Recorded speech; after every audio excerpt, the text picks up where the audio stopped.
The following program is a production of UNC-TV and the North Carolina Arboretum. Funding for this program is made possible in part by UNC-TV members. The special relationship between humans and nature has always inspired us. We have celebrated and expressed our experience of the natural world in sculpture and dance, music and verse, throughout the ages. Bonsai is another vehicle for this expression. In Bonsai, we express our experience of nature using living nature itself in the form of plants. Through an intimate exchange between the plant and the person who grows the plant, a unique individual creation emerges. It is a subtle blending of horticulture and art, human and plant. The world of bonsai is miniature. The natural world that it evokes is boundless. Bonsai is the living art that expresses in miniature an experience of nature. Bonsai is nature reflective.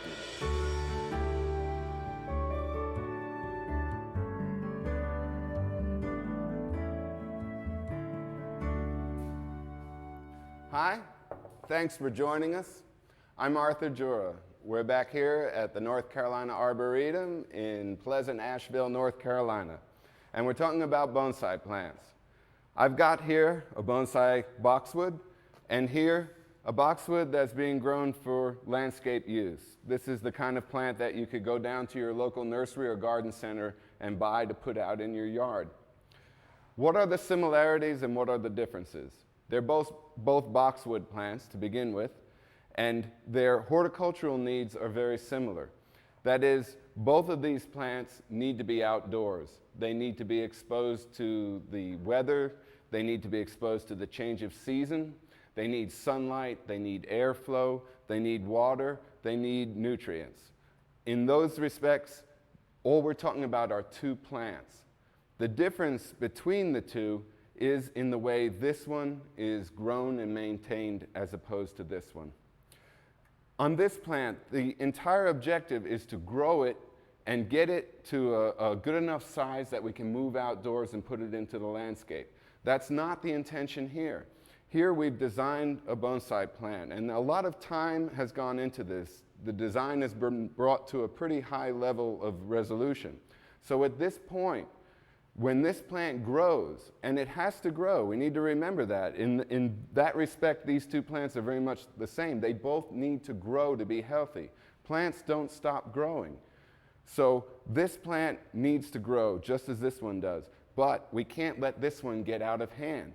So the trick is that as this plant grows, and here we have a shoot that's grown up, it's got 3 sets of new leaves. It's produced 3 sets of new leaves.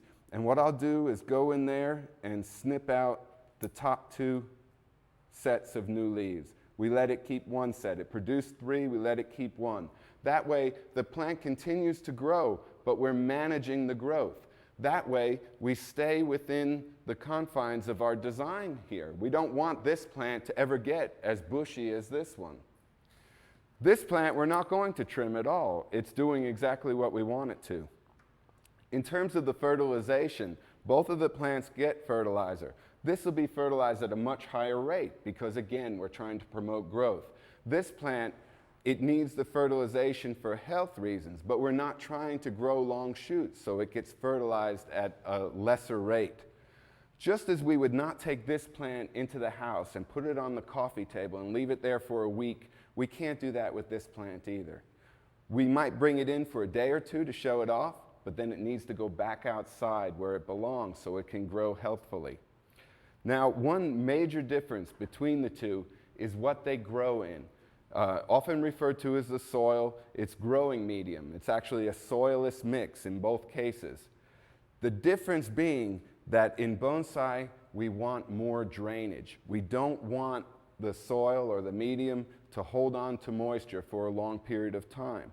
If the plant has excess moisture, what it will do is grow long shoots and big leaves. We don't want or need that. On this plant, that's not a problem. So the medium that we grow the bonsai in is a lot more granular. It doesn't hold water as long. It holds it long enough for the plant to take some up, but then the excess moisture runs out the bottom of the container. All the bonsai containers have big drainage holes, so we're growing in a very porous mix, and that's important in terms of maintaining the compact growth that we want out of this bonsai plant.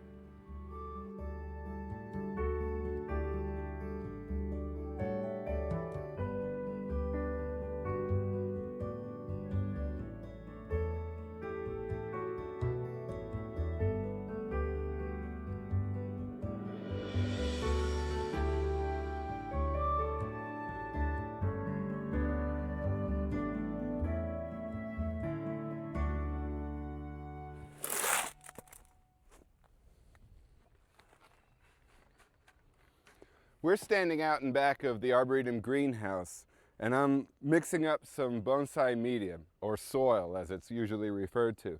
I'm standing in front of a large pile of composted pine bark. That's our main ingredient for our bonsai mix. Now, composted pine bark is readily available at your garden center, nursery centers, and it's sold as a soil conditioner, so you might look for it under that name. It's a product that comes from sawmills. It used to be a waste product, but it makes a very good component for growing plants.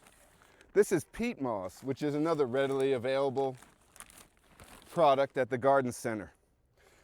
This scoop gives me about a half a cubic foot.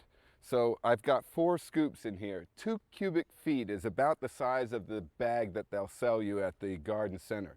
So let's use that as our unit of measurement. You have 1 2 cubic foot bag of composted pine bark, to which you add a half a cubic foot of peat moss. Now, this is a pretty important ingredient. This is gravel. It's sold as a well filtration product. It's number 3 well gravel, meaning the particle size is about 1/8 of an inch. And they've taken out all the fines, which we don't want because they impede drainage. We put the gravel in to increase drainage. We add dolomitic lime. Now this is the same stuff that you would put on your garden or your lawn at home. This is a micronutrient mix, which you don't need to use if you're using a liquid fertilizer that has micronutrients in it. Once you've put all those ingredients together, all that remains is to do a thorough job of mixing them up. And that's our bonsai mix.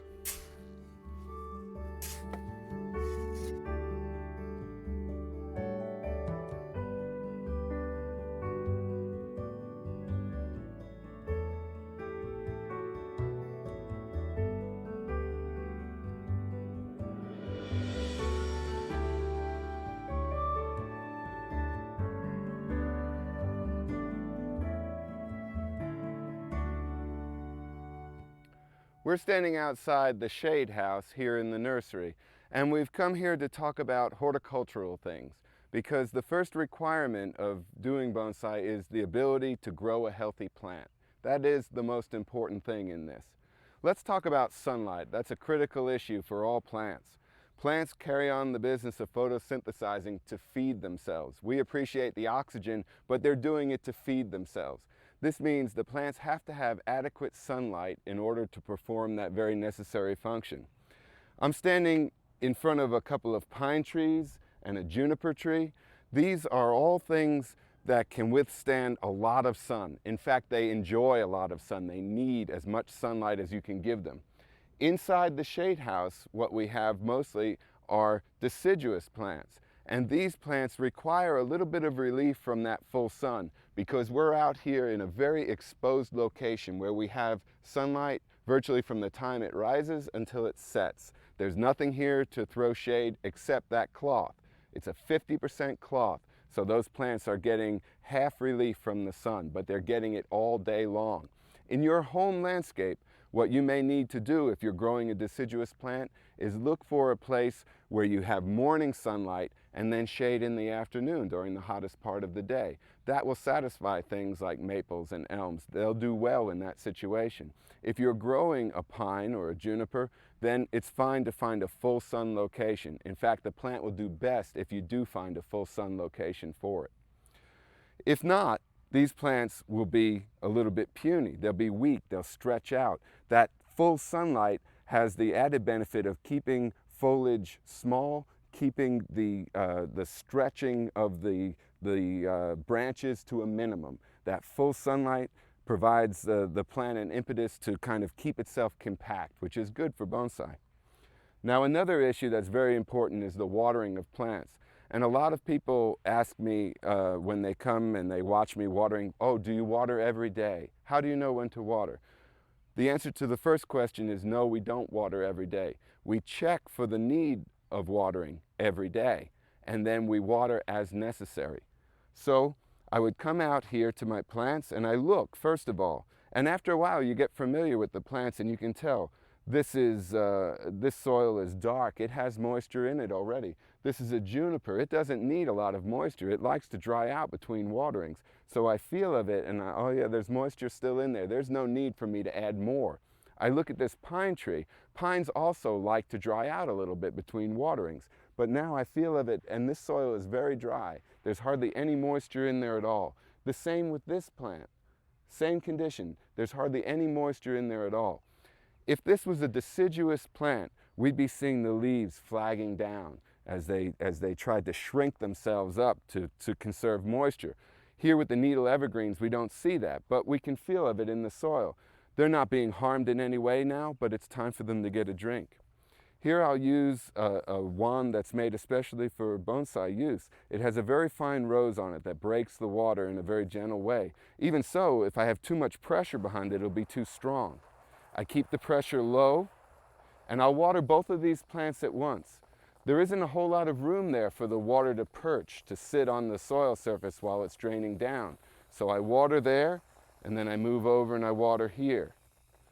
I'm trying to keep the water on the soil surface, I keep the pressure low, and I make sure that it's getting a really good drink. I want to make sure that it's saturated at the point when I stop watering. And I'll move back and forth to allow it to drain down in between. I also have this watering can, which might be a more practical thing for a lot of people at home. And the same way, it breaks the water into a very soft flow, and that way we're not disturbing the granular soil surface that we have with bonsai. Now, another important issue with bonsai plants, as with any other kind of plant, is fertilization. And they do require fertilizer. Don't think of fertilizer as plant food. Think of it like vitamins. The plants make their own food by photosynthesizing, but they need the nutrients that's in fertilizer to do that more efficiently.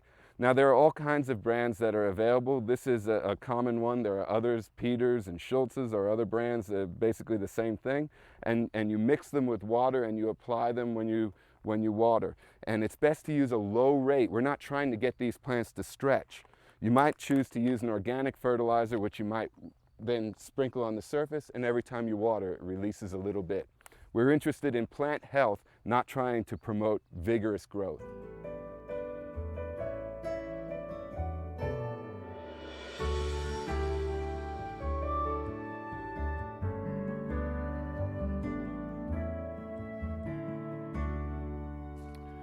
We're back out in the nursery now under the shade cloth, and we're here to talk about pest problems, because bonsai, like any other plants, have a host of things out there that mean to eat them, and we have to protect against that if we want our plants to be healthy and look good. There are disease pathogens, there are insects, there are herbivores like rabbits and deer, and all of them look at your bonsai as nothing more than a potential lunch. So we need to be on the lookout for those things.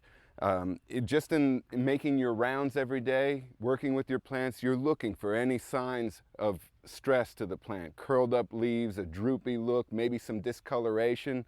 Anything that looks out of the ordinary could be an indication of a pest problem. In this case, what we have are aphids. Aphids are sucking insects that are very common. You've probably had them on your house plants or in your home landscape.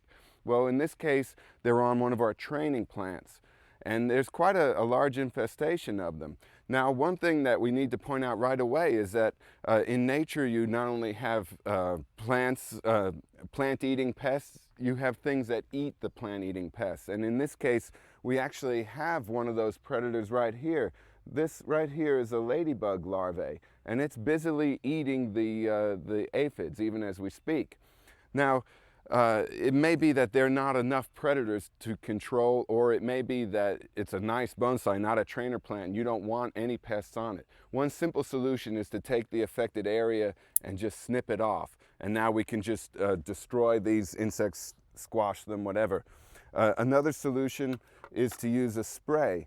And there are some sprays available that are not so dangerous. You don't have to worry so much about their effect on the environment. You still have to be careful using them. But insecticidal soap or a spray oil will allow you to control things like aphids.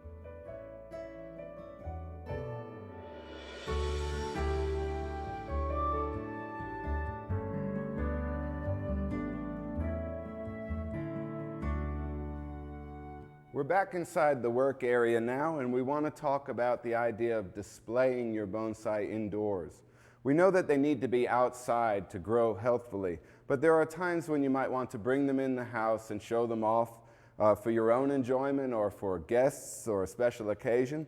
And to do that, we'd like to create a little scene for them. That's the nicest way to show them. It comes out of the tradition in Japan of having a special place in your house called a tokonoma, where valuable or attractive things were put on display.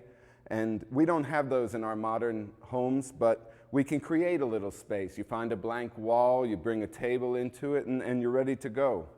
You pick out a plant that has particular appeal, like this flowering azalea at this time of year is a very nice thing, and we might want to enjoy it indoors. And we like to have a stand underneath it to enhance the display. Here's something that's kind of nice. It's a cross section of an old piece of wood, and we can put the plant on there like so, and it creates an attractive little arrangement, just the stand and the plant. Depending on what stand you put under the plant, you get different effects. And here we have a different stand, but when you put the plant on it, it's not so good. We can put it in the middle. That doesn't really help. The stand is too big and the plant feels unbalanced sitting on it. As it turns out, I have a special stand just for that plant that I'd like to use. And this is it. It's a really nice old piece of teak wood. And we put the azalea up on it like that. And we create a really nice image. We have an empty space down here. We can put something there to kind of complete the scene. Here we have a little juniper tree. We could do that.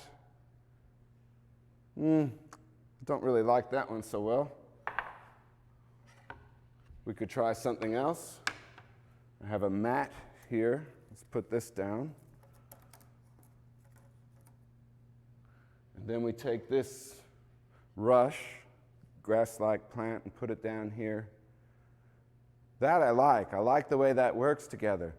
To me, that looks like maybe the side of a mountain. The azalea is hanging over the mountainside. Down below, there's a stream, and this is a little rush at the side of the stream. It creates a little scene that we can enjoy indoors.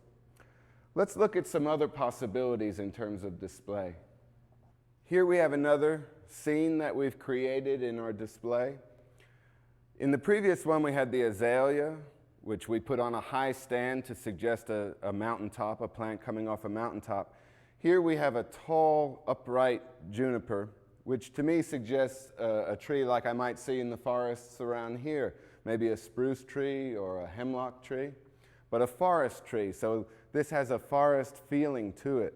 Because this is a high plant, a tall plant, we don't need the tall stand that we used for the azalea. But we do like to have something underneath it to pick it up off the table. It gives it more presence. But in this case, we use a low stand. This is made out of black walnut. It contrasts nicely with the table. So you're thinking about all these little things to enhance the look of the display that you set up. You'll notice too that it's not set up right in the middle of the table, but off to one side, which creates space over here, and that space draws your eye into it. So we have a little accent over here. In this case, we're using a little euchera, coral bells, and it sits down there representing the forest floor. You have to use your imagination here. You have the forest tree, you have the forest floor represented by that herbaceous plant. We might go for a different feeling and put instead a little statuette. Put this rock down as a base for it. And this is a little statuette, a hand-carved black bear. And it speaks of the forest too, and a very familiar animal around these parts. So we create a scene. And what some people might find more appealing about the bear is that it's actually in scale with the tree. So it gives the tree more presence, makes it look larger somehow. And there's the bear walking beneath it. Here's yet another arrangement. And we're using a plant that's native to Western North Carolina. That's the witch alder, which is actually a shrub. And here we've trained it as a kind of open, airy clump of trees. And down here is something called Michaud's lettuce. So it's a saxifrage that grows in the mountains around here, just coming into bloom. We'd like to consider for a moment how different this arrangement would look if we were to swap the places of these two. It's not as nice, I think, because this plant has a certain movement to it that comes this way. And by having it the way we originally set it up, the movement brings your eye into this area, and here's this plant to receive your eye as it moves this way. And so we've created an interesting composition that your eye actually moves through in a continuing circular pattern. And here for our final display, I've brought out a really attractive stand that I had specially made for showing off smaller size bonsai, and also these herbaceous plantings that we refer to sometimes as accent plants. Up here we have tiarella, which a foam flower is the common name for it. And down here we have saxifrage. It's in flower now, it's very nice. Red undersides, green on top. Down here we have a columbine. We also have a deer skull there. Some people might not like the deer skull. In some arrangements, people will use stones. We want something a little bit different here, something that contrasts with the plants. So in this case, we have a stone that looks like a mountain range, and you might choose to use that. I chose to use the deer skull because I'm trying to tell a story here. Each of these plants is something that you would find growing on the forest floor. Here, if you just took a walk out our door into the forest, you would find each of these plants somewhere along the trail. Also, if you were lucky, you might come across something like this along the trail. And so we're telling that story of a walk in the forest. We see the herbaceous plants. We see the deer skull nestled down there amongst them. Now, it may well be that you didn't catch that story until I told you that's what it was. That's okay. If you looked at it and you just admired the interesting stand and the nice healthy plants that were on it, that's good enough. But for that one person out of a whole room full who come by and look at this and they say, oh, I get it. It's like you're walking through the forest and you see these plants down there on the forest floor and there's a deer skull. That is the moment that you wait for in bonsai, where you're trying to express something about an experience of nature and somebody else gets it. Somebody else picks up on that message and relates to it. Then you're communicating. You're communicating through art, which is a very satisfying thing. Let's bring it full circle now and talk for a minute about these accent plants, because it's an interesting thing. But there are some people in bonsai who are very enthusiastic and they've been doing it a long time. And if you ask them, is this a bonsai? They would say, no, that's an accent plant. In their concept of it, the only purpose for something like this is to show in conjunction with something like this. It's an accent. This is the real bonsai. This is just an accent. That's not the way I think of it.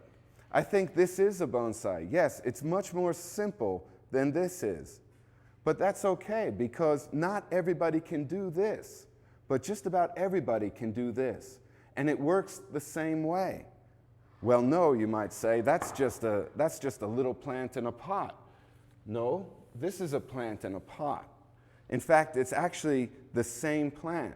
Not just the same kind of plant. It is a leopard plant. Both of them are leopard plants.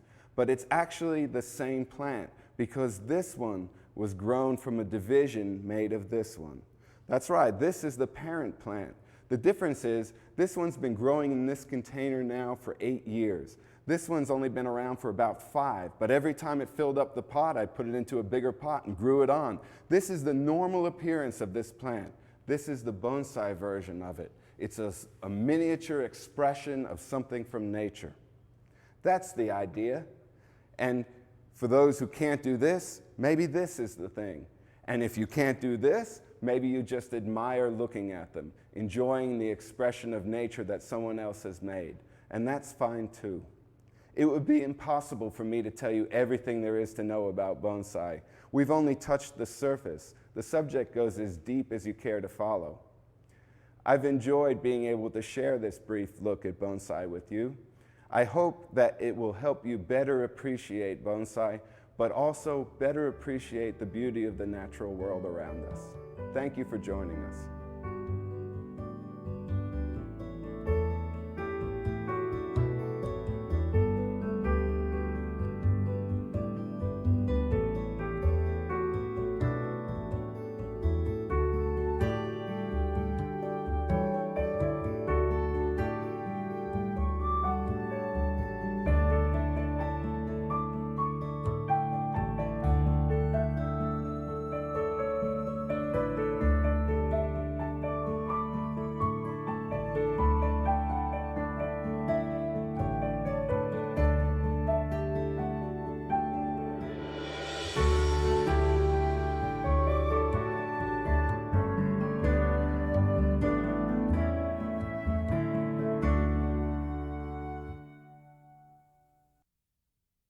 Funding for this program is made possible in part by UNC-TV members.